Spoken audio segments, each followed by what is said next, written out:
1969년 7월 인류의 달 착륙을 이끌었던 아폴로 11호가 발사된 곳에서 51년 만인 지난 5월 30일 인류의 우주 탐사 역사에 새로운 페이지가 쓰였습니다.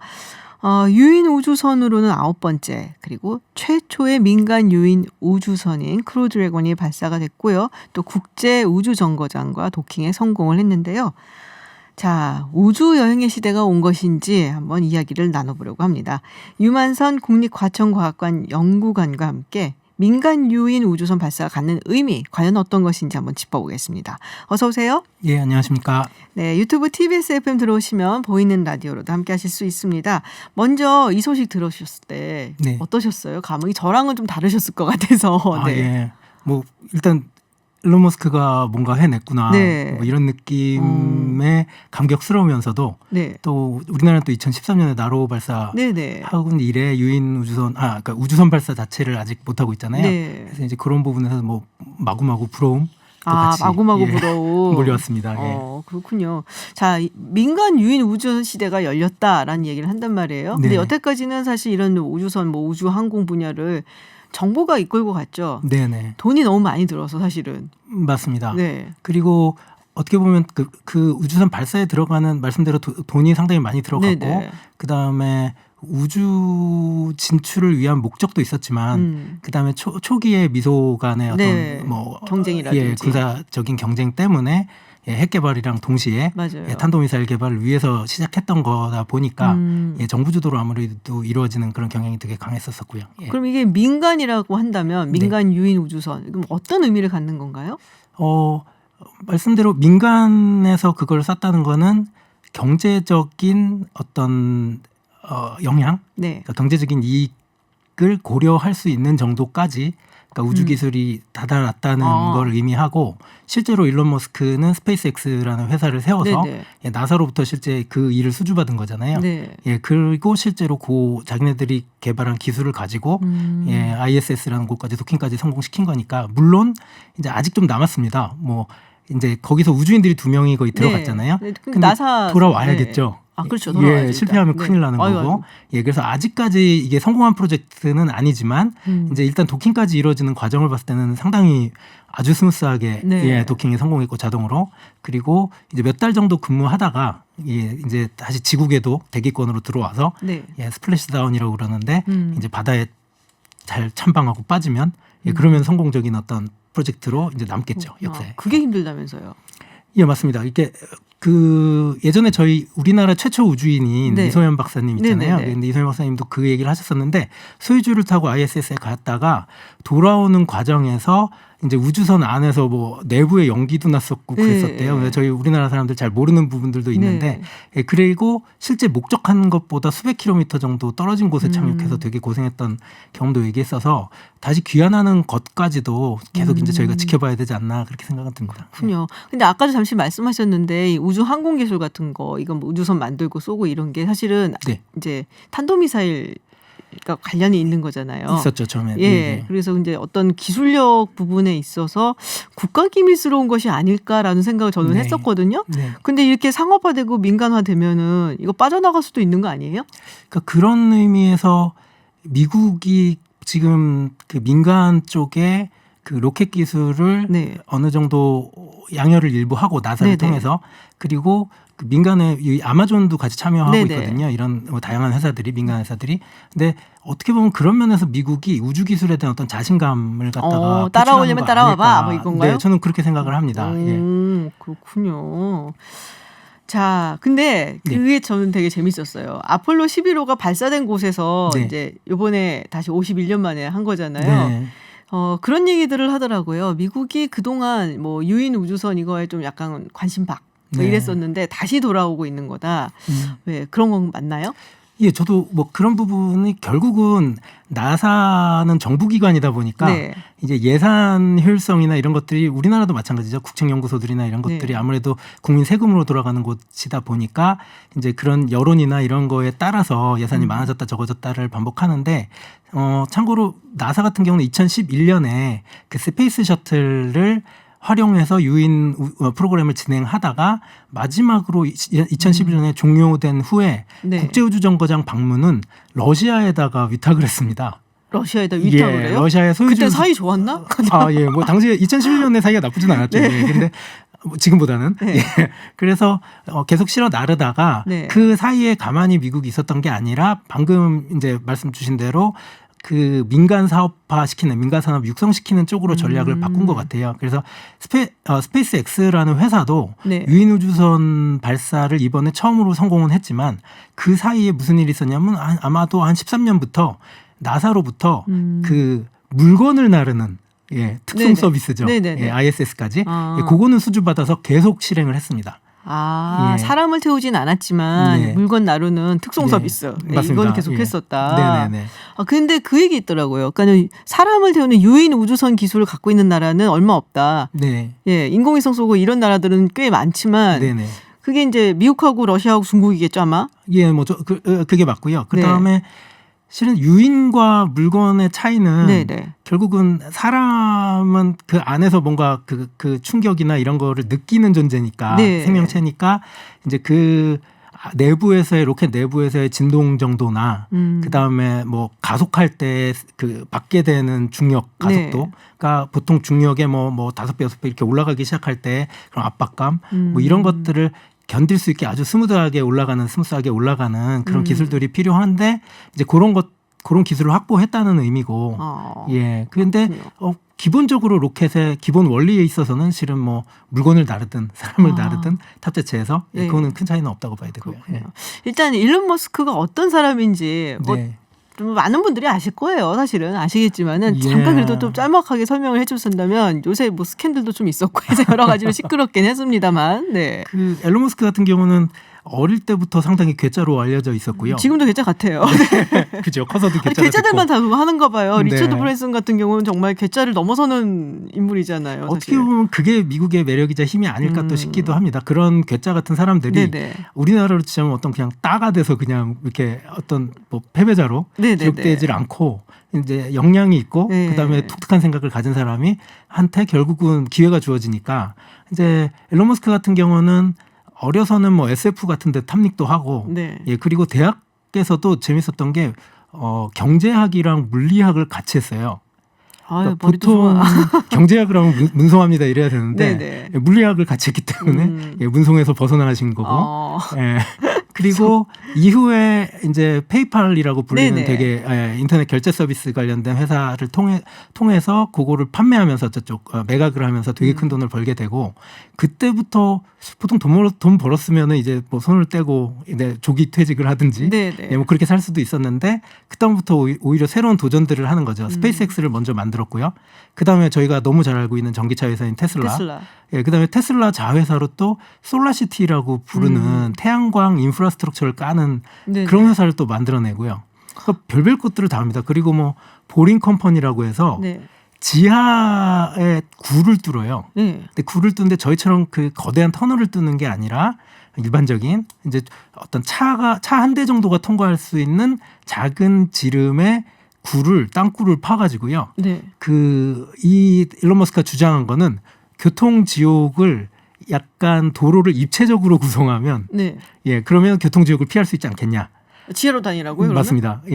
그래서 이 자동차가 그 뚫어놓은 굴 밑으로 이렇게 조용히 엘리베이터 타듯이 내려가면은요. 거기서부터 시속 한 300km 정도의 속도로 자동으로 움직이는 이제 운전을 안 하고 그러니까 악셀을 밟지 않고 자동으로 이렇게 움직여주는 컨베이어 벨트처럼. 맞습니다. 컨베이어 벨트처럼 되게 고속에 뭐 그런 것들도 주장을 하고 실제 회사를 세웠고요. 그러니까 뭐 어떻게 보면은 되게 다양한 분야에 관심을 되게 많이 두고 그냥 관심만 두는 게 아니라 그걸 실제 사업으로 연결시키는 또 재능이 있는 사람이거든요. 그렇군요. 그리고 뭐 더 재밌는 거는 실은 앨런 머스크는 인간이 언젠가는 화성으로 이주를 해야 된다고 믿고 있거든요. 그거 얘기를 제가 2015년인가 들은 것 같거든요. 그러니까 화성으로 이주하는 이유가 인류가 어떤 지구의 어떤 생명체의 일부로서 계속 생존해야 된다는 데서 관점이 좀 다른 것 같아요. 그러니까 인류가 생존하기 위해선 이 태양계에서 생존하기 위해서는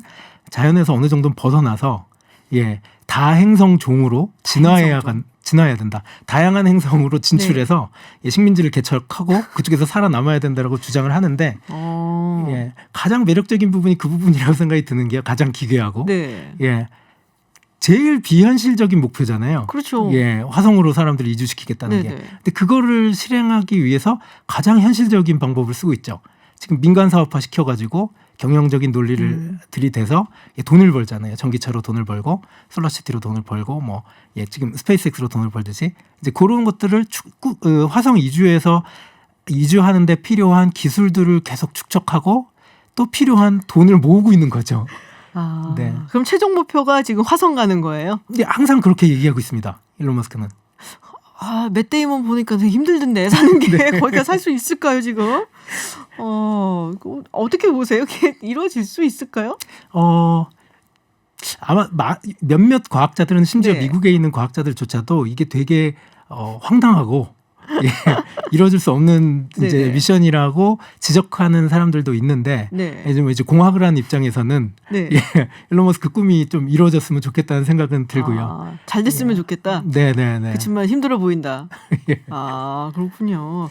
근데 지금 이것 때문에 이제 우주 여행 얘기가 나오고 있어요. 물론 이제 지금 갔던 2명은 나사에서 이제 훈련받은 맞습니다. 사람들이기 때문에 그냥 일반인하고 비교를 할 수는 없는데 진짜로 우주 여행이 가능할까요?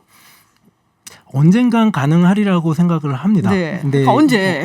근데 그게 지금 일론 머스크가 흔히들 그런 얘기가 있어요. 스티브 잡스와 되게 유사성이 있는데 스티브 잡스는 직원들한테 현실 왜곡장이라는 걸 펼쳤다고 하잖아요. 뭐냐면 이게 말도 안 되는 소리를 하는데 주변에 있는 직원들은 그걸 현실처럼 느끼게 말을 한대요.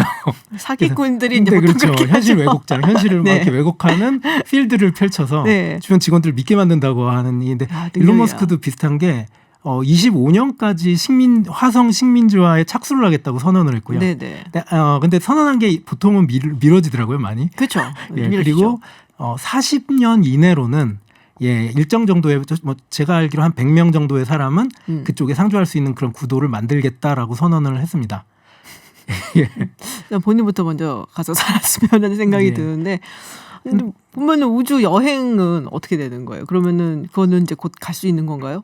근데 이제 우주 여행에 대해서 이 민간인들이 가게 되는 물론 민간 산업화의 일부 성공을 지금 했지만 그런 게 있어요. 이번에 발사해서 도킹하는 과정까지를 한번 지켜보신 분들은 잘 아실 것 같은데 아까 말씀하신 훈련받은 2명의 우주인들이 그 크루 드래곤에 탑승을 한 채로 발사 전까지 약 2시간 넘게 움직이지도 못하고 안전띠를 맨 채로 두 손을 모으고 앉아 있습니다.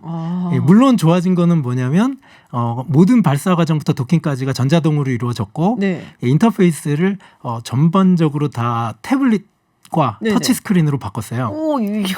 그래서 이제 지켜보신 분들은 이제 막 저는 보다가 빵 터졌거든요. 뭐냐면 우주인들이 2시간 동안 앉아서 뭘 하겠어요. 계속 손가락으로 이렇게 터치 스크린만 만지고 있더라고요. 일종의 약간 큰 스마트폰을 이용하는 듯한 느낌이 맞습니다. 근데 그거를 타고 2시간이 넘게 걸려서 되게 커다란 중력 가속도의 힘을 받고 올라갔고 또 심지어 거기서 그 우주 궤도에 지구 궤도에 들어서서 국제우주정거장에 도킹하는 시점까지 대략 19시간 정도 비행을 한 걸로 알고 있어요. 근데 물론 그 의자에서는 조금 벗어나서 활동은 했다 하지만 의외로 되게 좁은 공간이거든요. 근데 그 공간에서 과연 민간인들이 탑승해서 여행은 아닌 것 같은데요, 느낌이? 비행기를 타보셔서 아시겠지만 비행기 좌석에서도 화장실 못 가면 좀 답답하고 기류가 불안정하다고 앉아있으라고 하거나 이러면 좀 무섭고 그런데 우주선 같은 경우는 기본적으로 발사 전까지 2시간 넘게 앉아있어야 하고 19시간 정도를 또 그 안에 갇혀가지고 있어야 되니 제 생각에는 이제 저희가 흔히 생각하는 뭐 SF 소설에서 보는 멋진 우주 여행이 실현되려면 아직은 멀었다. 시간이 좀 걸리지 않을까 그렇게 생각합니다. 스타트랙만 생각하고 있었어. 맞습니다. 그런 건 안 나오겠군요. 문이 쫙 열리면 앞에 무슨 원형 무슨 테이블이 있고 거기 딱 멋있게 올라가고 뭐 있고. 그리고 뭐 가짜 중력이 작용해가지고 뭐 아주 지구와 똑같이 뭐 걸어 다니면서 뭐 또 마시고 먹고 뭐 그래도 뭐 돈 그렇게 내면서 가겠다고 줄 선 사람들이 많다고. 그래서 저는 사실 보면은 미국 사람들이 이렇게 우주에 대한 로망이 다른 국가보다 훨씬 더 높다라는 걸 많이 느끼거든요. 그럼 뭔지 모르겠어요. 뭔가 초기에 영국에서 건너와서 이렇게 개척 시대를 살아온 사람들이 어떤 그런 네네. 혼이 아닐까 싶긴 하거든요. 뭔가를 계속 새로운 공간에서 이렇게 개척하고 익숙해지려고 하는 뭐 그런 것들이 항상 그냥 몸에 배인 거 아닐까? 그게 어떤 밈으로 작용한 게 아닐까 싶긴 합니다. 그렇군요. 우주복도 우리 보통 우주복 하면 저는 아폴로 11호만 생각해서 그러니까 네. 똥똥하잖아요. 네. 근데 좀 많이 슬림해진 것 같아요. 우주복도 스페이스 X에서 디자인한 걸로 알고 있고요. 예, 그러다 보니까 한껏 멋을 많이 냈고, 멋 낸 것뿐이 아니라 그 우주복 같은 경우는 물론 이제 선외 우주복과 선내 우주복이 있습니다. 네네네. 선외 같은 경우는 진공 상태인 공간으로 직접 인간이 나가야 되기 때문에 그거는 저희가 생각하는 옷 개념이 아니고요. 그냥 작은 우주선이라고 생각하시면 돼요. 예, 인간이 그 안에서 살아남아야 되니까. 예, 근데 실 내에서 입는 우주복 같은 경우는 그거보다는 조금 기술적 난이도는 떨어지는 걸로 알고 있고, 예, 그럼에도 불구하고 압력이나 이런 데 어느 정도 버티는 능력도 있어야 되고 온갖 전자장치들 이 안에 내장이 돼야 되기 때문에 저희가 보고 있던 그런 좀 이렇게 오버스펙의 그런 형태였었는데 네네. 지금 그게 되게 심플하게 바뀐 건 되게 보기에도 되게 멋졌고요. 예. 근데 지금 보면 이제 미국에서 이제 민간 유인 우주선을 쌓아 올리고 약간 상업화식의 생각을 하고 있는 건데 다른 나라는 어떤가요? 다른 나라 그러면 이제 뭐 중국이겠죠 사실. 러시아, 네. 중국이겠죠 사실. 예. 하지만 이제 러시아, 중국 같은 경우는 제가 느끼기에는 아직까지 정부 주도의 개발을 해서 손을 떼지 않고 있는 걸로 알고 있고요. 그리고 아무래도 자본주의 국가가 그렇죠. 이걸 상업화시키고 또 경제적인 논리를 들이대서 좀 민간 쪽에 민간 쪽에 넘기기가 훨씬 좋은 구조라고 그렇죠. 생각은 듭니다. 그러다 보니까 지금 제가 알기로 그러니까 해외에서는 뭐 스웨덴이나 뭐 이런 나라에서는 되게 소형 로켓을 만들어 가지고요. 소형 로켓. 예, 소형 로켓 뭐 대략 13m 정도 되는 조그만 로켓을 만들어 지금 뭐 팔콘 9이나 이런 로켓이 네네. 아니죠. 하지만 그런 로켓을 발사해서 소형 위성체를 갖다가 궤도에다가 올리는 이런 형태의 사업에 경제성을 분석을 해서 이게 수지타산이 맞는다라는 결론을 내리고 그쪽으로 사업 모델을 만든 나라도 있어요. 그리고 참고로 말씀드리면요, 우리나라도 뭐 페리지라는 이름의 회사가 있습니다.